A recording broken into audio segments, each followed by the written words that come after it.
Hello viewers, welcome to ideal English tutorial. তো আজকের এই ভিডিওটা করতে চলেছি তোমাদের রিকোয়েস্টে। I am going to make this video on your request. যে তোমরা বলেছিলে পিকে দে সরকারের গ্রামার অ্যান্ড ট্রান্সলেশনের যে বই রয়েছে সেখান থেকে যে প্যাসেজগুলো দেওয়া রয়েছে সেই প্যাসেজ থেকে ট্রান্সলেশনগুলো সলভ করে দেওয়ার জন্য। তো দেখো সেখান থেকেই আজকের এই ভিডিও।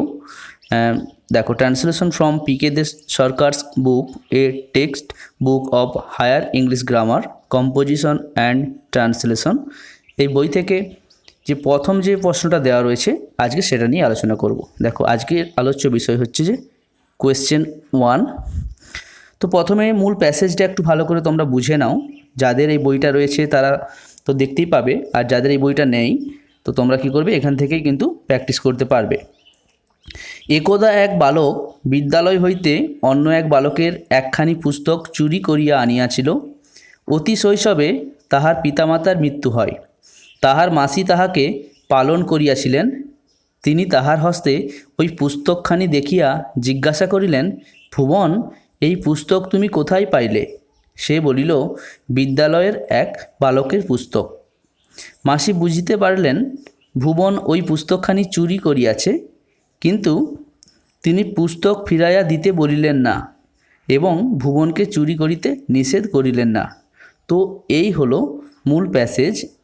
এর থেকে প্রত্যেকটা বাক্যকে আলাদা করে খুব সহজ ভাষায় আমি বোঝানোর চেষ্টা করছি এবং কিভাবে তোমরা ট্রান্সলেশন করতে পারবে সেটাও শেখানোর চেষ্টা করছি। তো ভিডিওতে অবশ্যই তোমরা একটা লাইক দেবে এবং ভিডিওটি যদি ভালো লাগে একটু বন্ধুদের মধ্যে শেয়ার করে দিও। আর ভিডিওটা যদি তোমাদের ভালো লাগে অবশ্যই কমেন্ট করবে। আর যদি কোনো রকম অসুবিধে হয় বা আমার কোনো বোঝানোর ভুল হয়ে থাকে বা তোমাদের মধ্যে কোনো ডাউট যদি থাকে সেটাও কিন্তু কমেন্টে জানাবে। একদম প্রথম যে বাক্যটা রয়েছে এই বাক্যটাকে প্রথমে কিন্তু আমাদের বুঝে নিতে হবে। দেখো প্রত্যেকটা বাক্যই কিন্তু এখানে সাধু ভাষায় লেখা রয়েছে। প্রয়োজনে আমরা এগুলোকে আমাদের নিজেদের মতো করে আমাদের নিজেদের সুবিধার্থে এগুলোকে চলতি ভাষায় এগুলোকে নিজেদের মতো করে আগে বাংলায় ভেবে নিতে হবে। তাহলে কী হবে, সহজেই আমরা এগুলোকে ট্রান্সলেট করতে পারবো। একদা এক বালক বিদ্যালয় হইতে অন্য এক বালকের একখানি পুস্তক চুরি করিয়া আনিয়াছিল। তো এর অর্থ কী, যে একসময় একটি ছেলে বিদ্যালয়ের আরেকটি ছেলের কাছ থেকে তার বই চুরি করে নিয়ে এসেছিল, অর্থাৎ বই চুরি করে বাড়িতে নিয়ে চলে এসেছিল। তো এই বাক্যটাকে সহজ করে ভাবলে দেখো, আমি এখানে 3 রকম ট্রান্সলেশন দেখাচ্ছি। তো যে কোনো একটা তোমরা করতে পারো। তো তোমাদের শেখানোর জন্য তোমাদের বোঝার সুবিধার্থে আমি তোমাদের এই 3 ধরনের ট্রান্সলেশন কিন্তু এখানে বোঝানোর চেষ্টা করছি। তোমরা একটু মন দিয়ে ভালো করে ভিডিওটা দেখো। একদা এক বালক, দেখো, once a boy stole a বুক। একদা এক বালক বা এক সময় একটি ছেলে একটা বই চুরি করেছিল। দেখো স্টিল থেকে স্টোল হয়েছে, পাস্ট ইনডিফিনাইট টেন্স, তাই স্টিল থেকে স্টোল। ওকে, তাই এখানে এ বয় হচ্ছে সাবজেক্ট আর স্টোল হচ্ছে ভার্ব, আর এ বুক এটা হচ্ছে অবজেক্ট। অর্থাৎ একটি ছেলে একটা বই চুরি করেছিল। দেখো কোথা থেকে কার বই চুরি করলো সেটা দেখো। এটা অফ বা ফ্রম যে কোনো একটা প্রিপোজিশন ইউজ করতে পারবে। তো ফ্রমটা ইউজ করলে ভালো লাগবে, তো মনে করলে অফ ইউজ করলেও কিন্তু এটা খুব একটা খারাপ লাগবে না। অফ বা ফ্রম অ্যানাদার বয়, অর্থাৎ অন্য একটি ছেলের বই বা অন্য একটি ছেলের কাছ থেকে বই। সে কে ছিল, দেখো অফ হিজ স্কুল, তার বিদ্যালয়ের। এটা খুব সহজে করা যাবে। Once a boy stole a book of বা from another boy of his school. তো তোমরা কী করবে, যে কোনো একটা প্রিপোজিশন কিন্তু ইউজ করবে, অফ অথবা ফ্রম। আমি এখানে তোমাদের বোঝানোর জন্য দুটো দিলাম। তারপরে দেখো অর দিয়ে করা রয়েছে, অর্থাৎ এই বাক্যটাকে অন্যভাবে লিখলে কেমন হবে। Once a boy stole a book of or from another boy of his school. এতটা তো লেখা হয়েইছে, এর সঙ্গে দেখো একটু অ্যাড করে দেওয়া হয়েছে, অ্যান্ড ব্রট ইট হোম, এবং এটাকে বাড়িতে নিয়ে এসেছিল। দেখো প্রশ্নই লেখা আছে যে চুরি করিয়া আনিয়াছিল, এই যে আনিয়াছিল বোঝানোর জন্য এখানে ব্রট ইট হোম, অর্থাৎ এটাকে বাড়িতে নিয়ে এসেছিল। ব্রিং থেকে ব্রট, ব্রিং কথার অর্থ হলো আনা, ব্রিংয়ের পাস্ট ফর্ম হচ্ছে ব্রট, তাই এটাকে বাড়িতে নিয়ে এসেছিল। এইভাবে কিন্তু তোমরা অ্যাড করতে পারবে। এখানে দেখো অ্যান্ড ইউজ করে করা হয়েছে, তাই এটা কম্পাউন্ড সেন্টেন্স হচ্ছে। তারপরের বাক্যটা দেখো, ওয়ান্স এ বয় ব্রট এ বুক, অর্থাৎ এক সময় একটি ছেলে একটা বই এনেছিল। দেখো একদম অন্যরকমভাবে করা হয়েছে, ঘুরিয়ে বাক্যটাকে সাজানো হয়েছে। ব্রট এ বুক অর্থাৎ এখানে আনিয়াছিল কথাটাকে মেন ধরা হচ্ছে ভার্ব হিসেবে। ওয়ান্স এ বয় ব্রট এ বুক, এক সময় একটা ছেলে বই এনেছিল। কিভাবে এনেছিল দেখো, বাই ইউজ করে এটাকে জিরান্ড করা হচ্ছে। বাই স্টিলিং, চুরির দ্বারা বা চুরি করে, ফ্রম অ্যানাদার স্টুডেন্ট, অন্য একজন ছাত্রের কাছ থেকে, অফ হিজ স্কুল, তার বিদ্যালয়ের। কিভাবে হচ্ছে দেখো, এই শেষের বাক্যটা একদম এই যেমন প্রশ্ন রয়েছে সেভাবেই কিন্তু উত্তরটা সাজানো হয়েছে। তো এই শেষের সেন্টেন্সটা একদম পুরোপুরি হুবহু লাইনের মিল পাবে, কিন্তু আগের দুটো বাক্যও কিন্তু তোমাদের যদি তোমরা করো কেউ সেটাও কিন্তু খারাপ হবে না। তো তোমাদের বলবো দেখো তোমরা শিখে রাখো যে কিভাবে বাক্যের কনস্ট্রাকশনগুলো করতে পারি। তারপরের বাক্যটাও দেখো, এক্ষেত্রেও কিন্তু যে বাক্যটা রয়েছে এই বাক্যটাকে দুটো সেন্টেন্সে আমি কিন্তু ট্রান্সলেট করেছি। অর্থাৎ এটা তোমাদের বুঝে নিতে হবে যে একটা বাক্যের বিভিন্ন ধরনের ট্রান্সলেটেড সেন্টেন্স হতে পারে। অর্থাৎ তুমি যেটা করছো সেটা যে ভুল এটা বলা যাবে না, আমি যেটা করছি এটা যে ভুল এটাও বলা যাবে না। অর্থাৎ বিভিন্ন ছাত্রের উত্তর বিভিন্ন হতেই পারে। আসল কথা হচ্ছে যে তোমাকে সেন্সটা ক্লিয়ার করতে হবে। দেখো, অতি শৈশবে তাহার পিতামাতার মৃত্যু হয়। প্রথমেই দেখো ইন হিজ আর্লি চাইল্ডহুড, অর্থাৎ তার অতি শৈশবে বা তার ছোটোবেলায়, তাই এটাকে প্রথমে লিখে ফেললাম। এটা এখানে অ্যাডভার্বিয়াল ফ্রেজ, অর্থাৎ সময় বোঝাচ্ছে, তার শৈশবে। এরপরে দেখো সাবজেক্ট, হিজ পেরেন্টস, তার বাবা মা দেখো ডায়েড, অর্থাৎ মারা গিয়েছিলেন। মৃত্যু হয় বলতে কি এখানে পাস্ট টেন্সের কথাগুলো চলছে, তাই এখানে অতীতকালের ডাই থেকে ডায়েড হবে। Okay, in his early childhood his parents died. দেখো এই বাক্যটাকেই প্রথমে লেখা হয়েছে যে হিজ পেরেন্টস ডায়েড, আর ইন হিজ আর্লি চাইল্ডহুড এটা যেহেতু আদার্স অর্থাৎ বাক্যের অতিরিক্ত অংশ, সাবজেক্ট এবং ভার্বের থেকে আলাদা, তাই এটাকে কি প্রথমেও লিখতে পারি এবং শেষেও লিখতে পারি। তাই লক্ষ্য করো, ইন হিজ আর্লি চাইল্ডহুড প্রথম বাক্যে প্রথমে হয়েছে এবং দ্বিতীয় বাক্যে এটা শেষে অ্যাড হয়েছে। সো তুমি তোমার পছন্দ মতো এটাকে ইউজ করতে পারো। আর এগুলো তোমাদের জেনে রাখতেও হবে যে এই ধরনের বাক্য কিন্তু তৈরি হয়। এর পরের বাক্যটা দেখো, খুব সুন্দর একটা বাক্য, এখান থেকে তোমরা অনেক কিছু শিখতে পারবে। তাহার মাসি তাহাকে পালন করিয়াছিলেন, এর অর্থ হলো তাহার মাসি তাহাকে বড় করিয়াছিলেন, অর্থাৎ তাহাকে লালন পালন করে বড় করেছিলেন। তো দেখো এটাকে অ্যাক্টিভ ভয়েসেও তোমরা করতে পারো, প্যাসিভ ভয়েসেও করতে পারো। প্রথমে দেখো আমি তোমাদের অ্যাক্টিভ ভয়েসে করে দেখাচ্ছি যে তাহার মাসি সাবজেক্ট। ওকে, দেখো লালন পালন করা ইংরেজি হচ্ছে যে ব্রট আপ, ব্রিং থেকে ব্রট হচ্ছে পাস্ট টেন্স, তাই দেখো ব্রট আপ, মাঝে কি করলাম হিম অবজেক্টটা দিয়ে দিলাম অর্থাৎ তাহাকে। এখানে একটা প্রশ্ন হচ্ছে যে ব্রট আপ হিম নয় কেন, ব্রট হিম আপ কেন? তো মনে রাখবে যখন এই ধরনের মানে বাক্যগুলো হয়, যেমন ধরো ব্রট আপ বা ব্রিং আপ, তো এর মাঝে যদি অবজেক্ট আসে তোমাদের কি করবে যে এর মাঝে অবজেক্টটাকে বসিয়ে দেবে এবং সেটাই ভালো লাগবে। দেখো his aunt brought him up, এভাবে করবে, অর্থাৎ তার মাসি তাকে বড় করেছিলেন। এই বাক্যটাকেই ব্রট আপের জায়গায় তুমি যদি মনে করো যে আমি রিয়ার্ড বা নারিস্ট কথাটা ইউজ করব, তাহলেও কিন্তু এটা সঠিক হবে। রিয়ার্ড বা নারিস্ট কথার অর্থও হলো লালন পালন করা। তো তখন উত্তরটা এভাবে হবে যে হিজ আন্ট রিয়ার্ড হিম বা নারিস্ট হিম। ওকে, তো দেখো তারপরে অথবা দিয়ে এটাকে প্যাসিভে করা হয়েছে। প্যাসিভে করার নিয়ম অনুযায়ী এটা প্যাসিভ করে দিলেই হবে যে he was brought up by his aunt, বা he was reared by his aunt, বা he was nourished by his aunt. So I hope you understand. আশা করি বুঝতে পারছো যে আমি কি বোঝাতে চাইছি। এরপরে আবারও একটি অত্যন্ত ভালো একটি বাক্য, মন দিয়ে তোমরা একটু দেখো। তিনি তাহার হস্তে ওই পুস্তকখানি দেখিয়া জিজ্ঞাসা করিলেন, ভুবন, এই পুস্তক তুমি কোথায় পাইলে? তো দেখো এই বাক্যে দেখিয়া কথাটা আছে। দেখিয়া আমরা জানি দেখিয়া করিয়া, অর্থাৎ কোনো কিছু ইয়া বোঝাতে গেলে আমরা প্রেজেন্ট পার্টিসিপল দিয়ে বাক্য তৈরি করি। তো দেখো, seeing that book in his hand, অর্থাৎ তাহার হস্তে ওই পুস্তকখানি দেখিয়া, বা সহজ বাংলায় বললে হবে যে তার হাতে ওই বইটি দেখিয়া বা দেখে। ওকে, সিইং কথার অর্থ হলো এখানে দেখিয়া বা দেখে, যেহেতু প্রেজেন্ট পার্টিসিপল হয়েছে তাই এভাবে ইউজ হলো। যারা পার্টিসিপল সম্পর্কে জানো না, তোমরা আমার চ্যানেলের পার্টিসিপলের ভিডিওটা দেখে নেবে, ডেসক্রিপশন বক্সে তার লিঙ্ক দেওয়া থাকবে, তো তাহলে তোমরা আরও ক্লিয়ারলি বুঝে যাবে।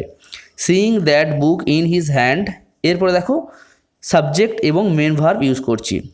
যে সি আস্কড, তিনি জিজ্ঞাসা করিলেন, দেখো তিনি জিজ্ঞাসা করিলেন।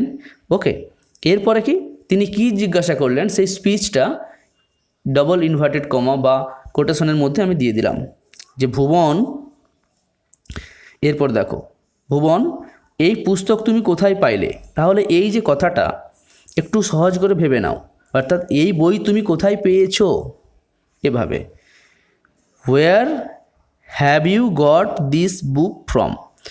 প্রেজেন্ট পারফেক্ট টেন্সে এটা জিজ্ঞাসা করা হচ্ছে, কারণ এটা স্পিচ রয়েছে, তার এটা সরাসরি কথা। তাই where have you got this book from, অর্থাৎ তুমি এই বইটি বা পুস্তকখানি কোথায় পেয়েছো। দেখো এখানে হ্যাভ বসেছে এবং গট বসেছে, অর্থাৎ প্রেজেন্ট পারফেক্ট টেন্সের নিয়ম অনুযায়ী হ্যাভ হ্যাজ বসে আর এবং মূল ভার্বের পাস্ট পার্টিসিপল ফর্ম হয়। যেহেতু ইউ রয়েছে সাবজেক্ট, তাই এখানে ইউ অনুযায়ী হ্যাভ হয়েছে, আর যেহেতু প্রশ্ন তাই হ্যাভ ইউ বসেছে। তাই উত্তরটা হচ্ছে যে হোয়ার হ্যাভ ইউ, আর গেট থেকে past participle got, where have you got this book. তারপরে দেখো ফ্রম কথাটা শেষে দেওয়া রয়েছে, অর্থাৎ কোথা থেকে। তো একটা প্রশ্ন হতে পারে যে শেষে কেন ফ্রমটা ইউজ করলাম। এই ফ্রমটার অর্থ হলো এখানে যে ফ্রম হোয়ার, কোথা থেকে। এই ধরনের বাক্য আমরা ইউজ করে থাকি। দেখো আমি নিচে দুটো সূত্র বা উদাহরণ দেখিয়েছি তোমাদের, যে যাতে করে তোমরা বুঝতে পারো যে এই ধরনের বাক্য আমরা ইউজ করি কিভাবে। যেমন ধরো কোন ক্লাসে তুমি পড়ো, which class do you read, অর্থাৎ কোন ক্লাসে তুমি পড়ো। তারপর দেখো শেষে ইন আছে, অর্থাৎ এই ইন মনে করো এটা প্রথমে আছে, তাহলেই বুঝতে পারবে যে বাক্যটা কতটা সহজ হচ্ছে। যে in which class do you read, অর্থাৎ কোন ক্লাসে তুমি পড়ো। একইভাবে উপরের বাক্যটাকে যদি পড়ি যে from where have you got this book, অর্থাৎ কোথা থেকে বইটা তুমি পেয়েছো। ওকে, এভাবে হয়। তারপরে তার নিচের বাক্যটাও দেখো, একটা উদাহরণ দেখাচ্ছে এখানে যে whom are you waiting for, অর্থাৎ তুমি কার জন্য অপেক্ষা করছো। এই শেষের যে ফর, এটাকে প্রথমে নিয়ে চলে আসো, দেখবে তুমি অর্থটা সহজে বুঝতে পারবে। যে ফর হোম, অর্থাৎ কার জন্য, আর ইউ ওয়েটিং, তুমি অপেক্ষা করছো। আশা করি বুঝতে পারছো। তো এই ধরনের সিস্টেমটা এখানে ফলো করা হয়েছে যে where have you got this book from. এই বাক্যটা খুব সহজ আছে। দেখো সে বলিল বিদ্যালয়ের এক বালকের পুস্তক, অর্থাৎ এই কথাটাকে আমি সুন্দর করে সাজিয়ে নেব এভাবে যে সে বলল এটা বিদ্যালয়ের এক বালকের বই বা পুস্তক, অর্থাৎ এটা আমার বিদ্যালয়ের এক বালকের পুস্তক। কারণ সে বলল, অর্থাৎ তার কথাটা এখানে সরাসরি বলা হচ্ছে, দেখো কোটেশনের মধ্যে রয়েছে, অর্থাৎ এটা একটা স্পিচ। হি সেড, সে বলল, অর্থাৎ তার কথাটাকে সরাসরি বলা হবে। দেখো this is the book of a student of my school. দেখো this is the book of a student, অর্থাৎ এটা একটা ছাত্রের বই, অফ মাই স্কুল, আমার বিদ্যালয়ের। খুব সহজেই কী করলাম, আমার নিজের মতো করে আমি বাক্যটাকে সাজিয়ে দিলাম। মাসি বুঝিতে পারিলেন ভুবন ওই পুস্তকখানি চুরি করিয়াছে। তো এই বাক্যটা দেখো এখানে কোনো ইনভার্টেড কমা বা স্পিচকে সরাসরি বলা নেই, এটাকে ঘুরিয়ে বলা হয়েছে, অর্থাৎ এটা পরোক্ষ উক্তি। তো এখানে ন্যারেশন চেঞ্জ অলরেডি হয়ে গেছে। মাসি বুঝিতে পারিলেন, অর্থাৎ মাসি বুঝতে পারলেন। হিজ আন্ট আন্ডারস্টুড দ্যাট, দেখো তার মাসি বুঝতে পারলেন যে ভুবন ওই পুস্তকখানি চুরি করিয়াছে। দেখো ভুবন হ্যাড স্টোলেন দ্যাট বুক, ভুবন ওই পুস্তকখানি বা বইটি চুরি করিয়াছিল। তো এখন প্রশ্ন হচ্ছে যে এখানে আমি বাংলায় রয়েছে যে করিয়াছে, অথচ এখানে আমি হ্যাড স্টোলেন কেন করছি। যেহেতু এখানে রিপোর্টিং ভার্ব আন্ডারস্টুড রয়েছে, অর্থাৎ এটি এখানে পাস্ট ফর্ম। ওকে, আন্ডারস্টুড। তাই মনে রাখবে ন্যারেশন চেঞ্জে একটা নিয়ম রয়েছে যে রিপোর্টিং ভার্ব পাস্ট টেন্সে থাকলে রিপোর্টেড স্পিচের ক্ষেত্রে কিন্তু টেন্স বদলে যায়, তাই সেক্ষেত্রে এখানে হ্যাজ স্টোলেন হওয়ার কথা ছিল, তাই এটিও কিন্তু এখানে পাস্ট পারফেক্ট টেন্সে চেঞ্জ হয়েছে, অর্থাৎ প্রেজেন্ট পারফেক্ট থেকে পাস্ট পারফেক্ট টেন্সে চেঞ্জ হয়েছে, তাই এটা এখানে হ্যাড স্টোলেন হয়েছে। আশা করি তোমরা বুঝতে পারলে যে হ্যাড স্টোলেন কেন হলো, কারণ এটা ন্যারেশন চেঞ্জের নিয়ম অনুযায়ী হ্যাজ থেকে হ্যাড হয়েছে, তাই উত্তরটা সহজ হবে his aunt understood that Bhuban had stolen that book. দেখো এখানে দ্যাট বুক কেন হচ্ছে, যে ওই পুস্তকখানি, অর্থাৎ এই পুস্তকটা আর তো নয়, তখন ওই কথাটা ইউজ হচ্ছে, তাই এখানে দ্যাট হচ্ছে, তাই দ্যাট বুক হয়েছে। একদম শেষ বাক্য, এই বাক্যটা একটু বুঝতে হবে, এটা একটা কম্পাউন্ড সেন্টেন্সের নিয়ম রয়েছে এখানে, যে নাইদার নর ইউজ করে এটাকে ট্রান্সলেট করা হয়েছে। কিন্তু তিনি পুস্তক ফিরাইয়া দিতে বলিলেন না এবং ভুবনকে চুরি করিতে নিষেধ করিলেন না। প্রথমে এই বাক্যটাকে আমি সহজ বাংলায় বলে দিচ্ছি, দেখো, কিন্তু তিনি বইটা ফিরিয়ে দিতে বললেন না এবং ভুবনকে চুরি করতে নিষেধ করলেন না। তো দেখো প্রথমেই কিন্তুর জন্য আমি বাট ইউজ করে ফেললাম, অতএব এইটা নিয়ে আর চাপ থাকলো না। তারপরে দেখো এখানে দুটো না বলেছে, অর্থাৎ পুস্তক ফিরিয়ে দিতে বললেন না একটা না, আবার চুরি করতে নিষেধ করলেন না। তো আমরা যখন দুবার না ইউজ করি, যেমন ধরো আমি একটা কথা বলছি যে আমি গান গাই না এবং নাচিও না, অর্থাৎ দুটোই না, তখন কি হয়, আমরা নাইদার নর, অর্থাৎ এটাও করি না ওটাও করি না, সে এটাও করে না ওটাও করে না, তখন কি হয়, এই নাইদার নর ইউজ হয়। তো বাক্যের কনস্ট্রাকশনটা একটু ভালো করে বুঝে নাও কিভাবে হচ্ছে। দেখো, she neither told Bhuban to return the book, অর্থাৎ তিনি ভুবনকে বইটা ফিরিয়ে দিতে বললেন না। দেখো নাইদার, এখানে নাইদার বা নর এগুলো কিন্তু নট অর্থে ইউজ হয়, আর নাইদার বসার পর এখানে কিন্তু মূল ভার্বের পাস্ট ফর্মই বসবে, যেহেতু এটা পাস্ট টেন্সে চলছে। সি নাইদার টোল্ড, তাই এখানে দেখো টোল্ড বসেছে। She neither told Bhuban to return the book, অর্থাৎ ভুবনকে বইটা ফিরিয়ে দিতে বললেন না। দেখো প্রথম অংশে কিন্তু ভুবন ছিল না, ভুবন কিন্তু দেখো এবং এর পরে ছিল, কিন্তু ভুবনকে বোঝানোর জন্য আমি প্রথমেই নিয়ে চলে এলাম, কারণ সরাসরি ভুবনকে না বললে বাক্যটা কিন্তু একটু কঠিন হয়ে যাবে। তো তারপরে দেখো এবং চুরি করিতে নিষেধ করিলেন না, অর্থাৎ চুরি করতে নিষেধও করিলেন না, তাই কী হচ্ছে, nor forbade him to steal, forbid থেকে ফরবেড, নিষেধ করা ইংরেজি ফরবিড, সেটার ফার্স্ট ফর্ম হচ্ছে যে ফরবেড, অর্থাৎ নিষেধও করলেন না। নর ফরবেড হিম টু স্টিল, চুরি করতে, টু স্টিল, টু এর পর দেখো স্টিল হচ্ছে প্রেজেন্ট ফর্ম, স্টিল মানে চুরি করা। তো এভাবে এই বাক্যটাকে সাজানো হয়েছে। আশা করি তোমরা বুঝতে পারছো। যদি তোমাদের অসুবিধা হয় তোমরা গ্রামার বই থেকে এই নাইদার নরের ব্যবহারটা একটু দেখবে, এবং আমি আগামী দিনে এর উপর ভিডিও আপলোড করব, তো তোমরা চ্যানেলটা সাবস্ক্রাইব করে রেখো। তো বাক্যটা আবার পড়ে নিচ্ছি, but she neither told Bhuban to return the book nor forbade him to still. তো আশা করছি যে কিছুটা হলেও তোমাদের বোঝাতে পারলাম, শেখাতে পারলাম। ভিডিওটা যদি ভালো লাগে অবশ্যই লাইক দিয়ে কমেন্ট করবে এবং বন্ধু সার্কেলে একটু শেয়ার করবে, তবেই কিন্তু আগামী দিনে আমি এর পরবর্তী এপিসোডগুলো নিয়ে আসবো। ভালো থেকো, love English, English will love you.